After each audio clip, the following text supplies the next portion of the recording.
Welcome in Sanskar Moti channel. Today we are learning class 6 chapter 3.2 The Magic Herb.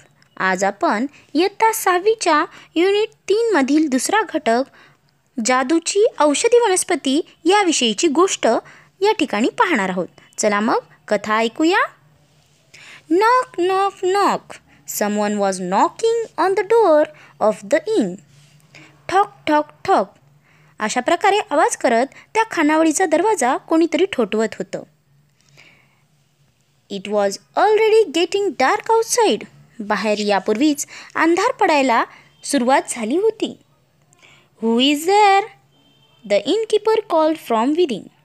कोण आहे? खानावळीचा मालक आतून ओरडला. I am a poor tired merchant. I want to spend the night at the inn, said the man outside. मी एक गरीब थकला भागलेला व्यापारी आहे. मला आजची रात्र खानावळीत घालवायची आहे, तो बाहेर असलेला माणूस असं बाहेरूनच म्हणाला. The innkeeper was not pleased to hear that the man was poor, but all the same he open the door and brought him inside. तो माणूस गरीब आहे हे ऐकून त्या खानावळ मालकाला फारसं बरं वाटलं नाही, परंतु तरीही त्याने दरवाजा उघडला आणि त्याला आत घेतले. द मर्चंट वोर simple garments and carried only simple cloth bag on his back. त्या व्यापाराने साधे कपडे घातले होते आणि आपल्या पाठीवर फक्त एक साधी कापडाची थैली आणली होती. I have spent a long tiring day at the market. I don't have the energy to walk back to my village.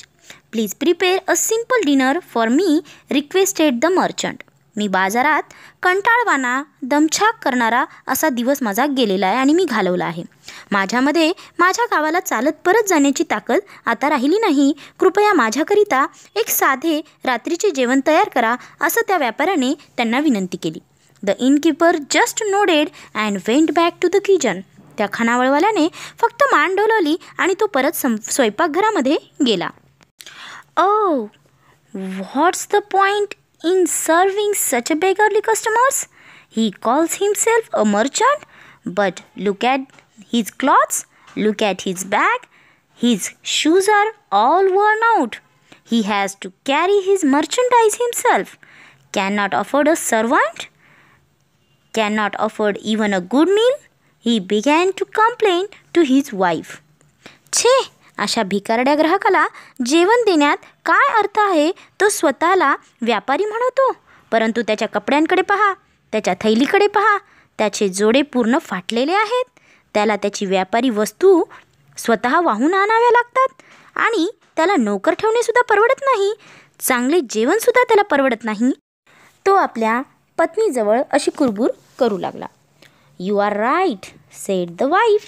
She was as greedy and unkind as her husband. तुमचे म्हणणे बरोबर आहे, असं त्याची पत्नी त्यांना म्हणाली.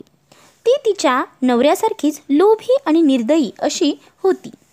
We cook a meal for him, give him a place to sleep, and what is he going to pay in return? Just a couple of coins maybe. Why did you take him in? Drive him out. त्याच्याकरिता जेवण शिजवणार, त्याला झोपायला जागा देणार आणि त्या बदल्यात तो आपल्याला किती पैसे देणार? कदाचित केवळ 2 नाणी. तुम्ही त्याला आत का घेतले? त्याला हाकलून लावा. No no, said the innkeeper. That is not good for our reputation. But I have an idea, a very clever idea. I have this magic herb. I bought it long ago. Whoever eats this herb forgot something. We will cook a good meal for this fellow and add the magic herb to it. Then he is sure to forget some of his merchandise here tomorrow. नाही, तो खानावळवाला असं म्हणाला. ते आपल्या प्रतिष्ठेला शोभणार नाही, परंतु मला एक कल्पना सुचली आहे. एक अतिशय चाणाक्ष कल्पना सुचली आहे. माझ्याकडे ही एक औषधी वनस्पती आहे. मी फार वर्षांपूर्वी ती विकत घेतली होती. जो कोणी ही औषधी वनस्पती खातो तो काहीतरी नक्की विसरतो. आपण या माणसाकरिता चांगले जेवण तयार करू आणि त्यात ही अनुभूती जी औषधी वनस्पती आहे ती मिसळू. त्यानंतर उद्या तो त्याच्या व्यापारी मालापैकी काही माल येथे नक्कीच विसरून जाईल. How clever you are, exclaimed the wife. Yes, what else can he forgot? He has just his merchandise with him. Maybe he will forgot all of it and leave it behind here. It will surely be ours tomorrow. तुम्ही किती हुशार आहात, असं पत्नी लगेच म्हणाली. बरोबर आहे, तो दुसरं काय विसणार, त्याच्याकडे त्याच्याबरोबर फक्त त्याचा व्यापारी मालच आहे. कदाचित तो त्याचा सर्व माल इथे विसरेल आणि येथे मागे सोडून सुद्धा जाईल. तो सर्व माल उद्या नक्की आपलाच असेल. So that's what the greedy couple did. They cooked a tasty meal for their customer and added the magic herb to it. The poor merchant did not suspect anything. He thanked the innkeeper for the good meal and went to bed. तेव्हा त्या लोभी जोडप्याने तसंच केलं. त्यांनी त्यांच्या ग्राहकासाठी स्वादिष्ट जेवण शिजवलं होतं, त्यात त्यांनी ती औषधी वनस्पती मिसळली. त्या गरीब व्यापाराला कोणतीच शंका आली नाही. त्याने त्या चांगल्या जेवणाबद्दल त्या खानावळवाल्याचे आभार मानले आणि तो झोपी गेला. The next morning, as soon as the innkeeper and his wife woke up, they went to the merchant's room. But alas, the merchant was not there. The room was empty. दुसऱ्या दिवशी सकाळी तो खानावळवाला आणि त्याची पत्नी झोपेतून जागे होताच ते त्या व्यापाराच्या खोलीत गेले. परंतु अरे रे, तो व्यापारी तिथे नव्हता. ती खोली रिकामी होती. What is this? There is no one here. And where is the bag of merchandise? That too is gone. हे काय? येथे कोणी नाही आणि ती व्यापारी मालाची थैली कोठे आहे? ती सुद्धा गेली. Let's check. The magic of herb is quite strong. He must have forgotten something. He must have left something behind. आपण तपासूया. त्या औषधी वनस्पतीची जादू फारच परिणामकारक प्रभावी आहे. तो काही ना काही नक्कीच विसरला पाहिजे. तो काहीतरी मागे सोडून गेला असेल. बघा बरं. The innkeeper searched in every nook and corner of the room, but he couldn't find anything. How come he forgot nothing? I can't believe it, said he. त्या खानावळवाल्याने त्या खोलीच्या प्रत्येक कानाकोपऱ्यात शोध घेतला, परंतु त्याला काहीच सापडू शकले नाही. तो काहीच विसरला नाही. असे कसे झाले? माझा तर यावर विश्वासच बसत नाहीये, असं तो खानावळवाला म्हणाला. Suddenly the wife slapped herself on the forehead. We were so foolish.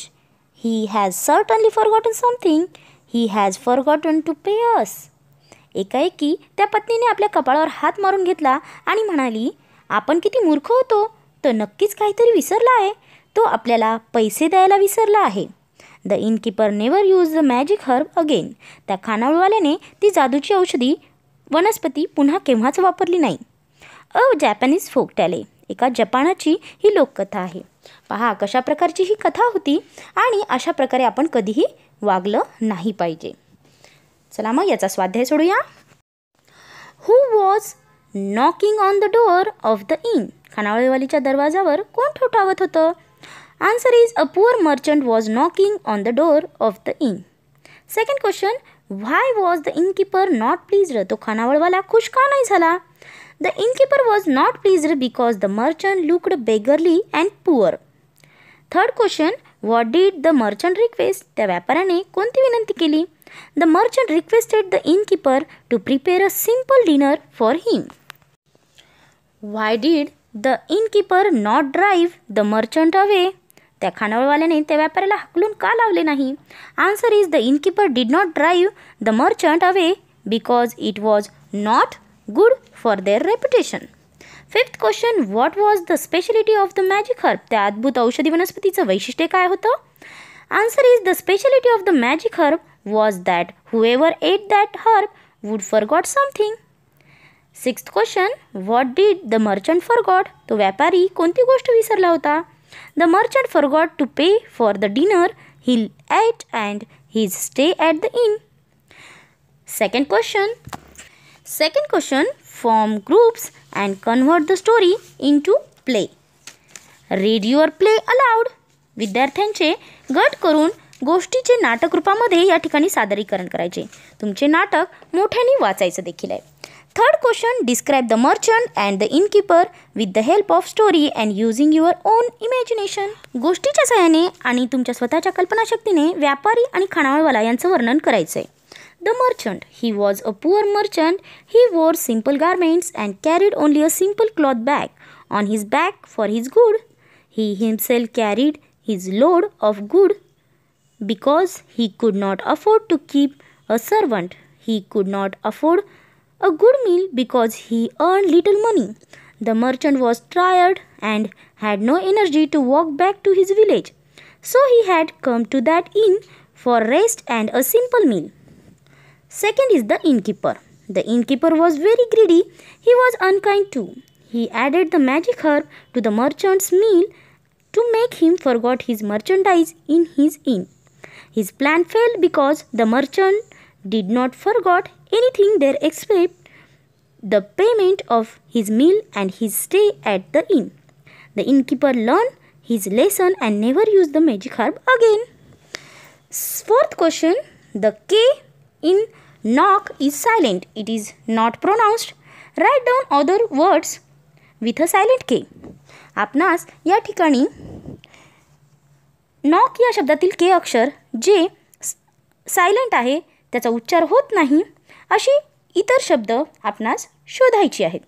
ती आहेत नो अँड नी, KNOW नो अँड KNEE नी. And underline the silent letters in the following words. आपणास खाली दिलेल्या शब्दांमध्ये अशाच प्रकारच्या अक्षराला जे सायलेंट आहे त्यांना अधोरेखित करायचे.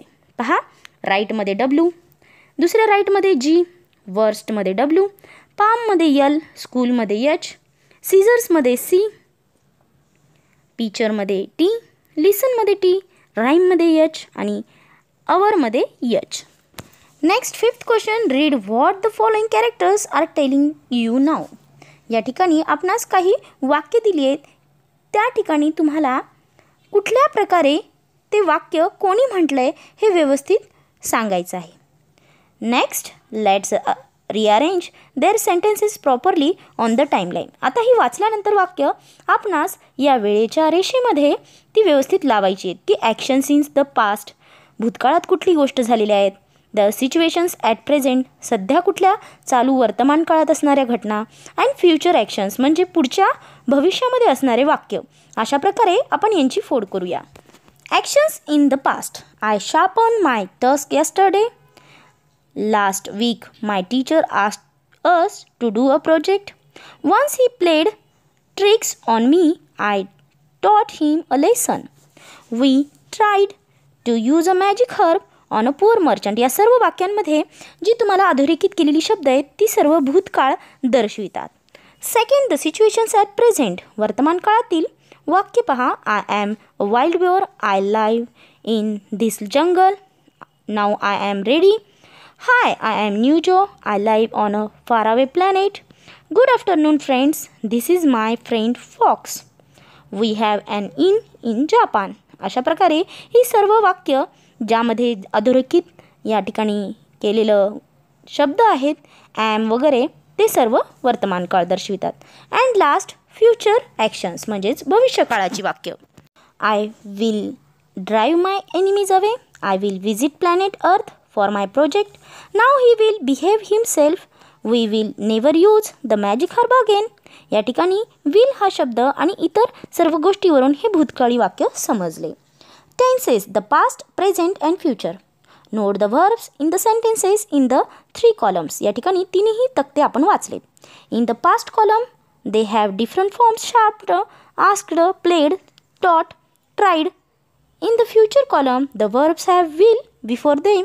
The different forms of verbs that show the time of the action are called tenses. ही सर्व काळानुरूप आपणास माहिती मिळाली आहे. Guess the present tense of taught and the past tense of is, have and live. अशा प्रकारे आपण या सर्व काळ या घटकावरची माहिती बघितली आहे. तुम्ही माझा टेन्स हा देखील व्हिडिओ प्लेलिस्टमध्ये जाऊन पाहू शकता आणि व्याकरणाचा भाग समजून घेऊ शकता. नक्कीच तुम्हाला ही कथा आवडली असेल. For watching this video, thank you very much. Creation by Sarika Ajme, district Nanded. माझे सर्व नवनवीन व्हिडिओ पाहण्यासाठी संस्कार मोती चॅनलला जर सबस्क्राईब केलं नसेल तर पहिले सबस्क्राईब करा, बेल आयकॉनला ऑन करा आणि माझ्या सर्व व्हिडिओंचा आनंद घ्या. व्हिडिओ आवडल्यास लाईक, शेअर आणि कमेंट पण नेहमी करत जा.